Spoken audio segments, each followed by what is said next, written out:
In the darkest hours of the 20th century, when the world believed that war was decided by who had the biggest guns, the loudest engines, and the most soldiers willing to march into fire, a quieter revolution was already unfolding. It did not roar across the skies or crash against the shores. It whispered through wires, pulsed across invisible waves, and glowed softly in dimly lit rooms where men and women stared at screens that revealed what human eyes could never see. While enemy forces scanned the horizon for ships and searched the clouds for bombers, the United States was learning how to see first, move first, and strike before the other side even realized the battle had begun. This is the story of a war that was never fully visible, a war of shadows and signals, where American technology turned the battlefield into a place haunted by ghosts. Across oceans and continents, enemy commanders believed they understood the rhythm of war. They trusted in patrols, lookout posts, and the trained instincts of pilots and sailors to warn them of danger. But somewhere beyond the limits of sight and sound, a new kind of watchfulness had taken hold. In quiet coastal stations and mobile command centers, rotating lines of light swept across darkened screens, revealing approaching aircraft and ships long before they could be heard or seen. For the first time in history, the sky and the sea were no longer empty spaces. They became transparent, mapped by invisible beams that turned distance itself into an ally. To those on the receiving end, it felt as if American forces knew their movements before they made them, as if every decision was being observed by an unseen presence that never slept. Radar was more than a machine, it was a psychological weapon. Enemy pilots would take off under the cover of clouds, believing they were hidden by the weather and the night, only to find American fighters waiting in the exact place they thought was safe. Ships would move through fog and darkness, confident that their sea was their shield, unaware that their outlines were already glowing on distant screens, tracked and measured in real time. The sense of control that once came from concealment began to vanish. Reports filtered back through enemy channels of ambushes that felt impossible, of encounters that could not be explained by chance. The battlefield started to feel alive, as if it could see and react on its own. But the invisible war did not stop at seeing. It listened. Across the airwaves, voices traveled in coded messages, carrying orders, coordinates, and plans meant only for those who knew how to hear them. Yet in silent rooms filled with the hum of equipment, American operators tuned into these signals, studying patterns, deciphering meaning, and building a picture of the enemy's intentions piece by piece. What began as fragments of sound became a powerful form of foresight. Convoys were rerouted before ambushes could be set. Aircraft were scrambled before surprise attacks could unfold. Entire operations were adjusted based on information that never came from the front lines, but from the invisible world of intercepted communications. To the enemy, it felt like their secrets were no longer their own. Plans that were meant to remain hidden seemed to unravel the moment they were put into motion. Units arrived at destinations only to find American forces already in position. Retreats were cut off, supply routes were disrupted. Confidence began to erode, replaced by suspicion and doubt. Was someone listening? Had a message been compromised? Or was this simply the growing power of an enemy that always seemed to be one step ahead? Then came the art of deception, where the invisible war took on a form that blurred the line between reality and illusion. Along quiet roads and empty fields, entire armies appeared to rise overnight. Tanks lined up in formations, aircraft sat on makeshift runways, and the noise of radio traffic suggested massive troop movements. From a distance, it all looked real. From intercepted signals and aerial reconnaissance, it all sounded real. Enemy commanders shifted divisions, reinforced defenses, and prepared for invasions that never came. Meanwhile, the real forces moved elsewhere, unchallenged and unseen, guided by a plan that relied not on brute strength, but on belief. For those who later learned the truth, the realization was unsettling. They had fought shadows. They had committed men and machines against targets that existed only as carefully crafted illusions.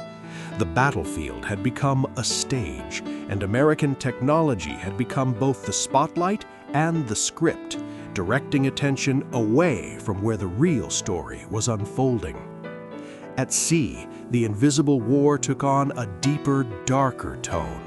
Beneath the waves, silent hunters moved without leaving a trace on the surface. Above them, radar and intercepted signals painted a picture of shipping lanes and convoy routes. To crews aboard enemy vessels, the ocean began to feel like a living thing, hiding threats that could strike without warning. There was no dramatic roar of engines, no visible approach, only a sudden impact, a violent rush of water and smoke, and the terrifying realization that something unseen had been waiting below. The psychological toll was immense. Sailors scanned the water with flashlights at night, listening for sounds that never came, knowing that silence itself could mean danger. The vastness of the sea, once a symbol of freedom and distance, became a source of constant tension. Every ripple, every shadow, every unexplained signal carried the possibility of an invisible enemy guided by a network of technology that turned the ocean into a monitored space. In the air, pilots faced a similar unease. American aircraft did not just fly with engines and wings, but with a web of electronic awareness that extended far beyond the cockpit. Ground stations guided them toward targets and away from threats. Signals bounced across the sky, forming pathways of information that connected pilots to a larger system of observation and control. For those on the opposing side, it often felt as if American planes appeared out of nowhere, arriving with precision that seemed almost unnatural. The war rooms where all of this came together were worlds apart from the front lines.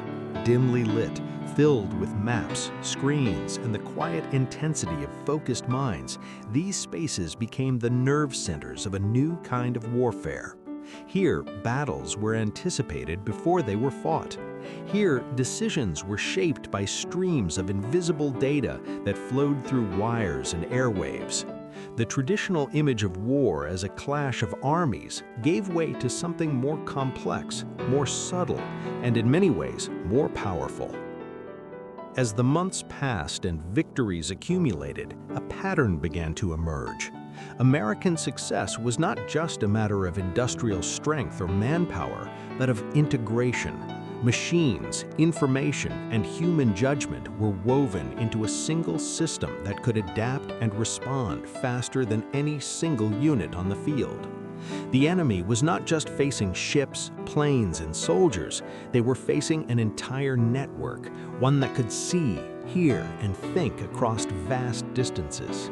For those on the receiving end, the emotional impact was profound.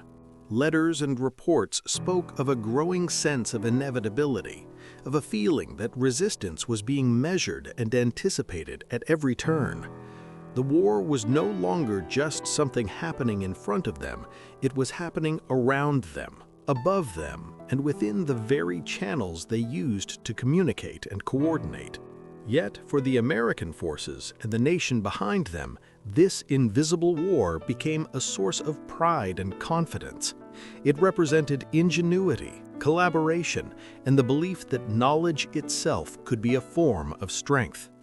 Scientists, engineers, operators, and analysts became as vital to the outcome as pilots and sailors. Their work rarely made headlines, and their victories were often silent, but their impact echoed across every major operation. As the conflict moved toward its conclusion, the legacy of these technologies became impossible to ignore. the world had changed. Warfare would never again be limited to what could be seen and touched. The future belonged to those who could master information, perception, and the unseen connections that bound the battlefield together. In the end, the story of this invisible war is not just about machines or signals. It is about a transformation in how power itself was understood. The United States did not only project strength through fleets and formations, it projected awareness, foresight, and the ability to shape events before they unfolded.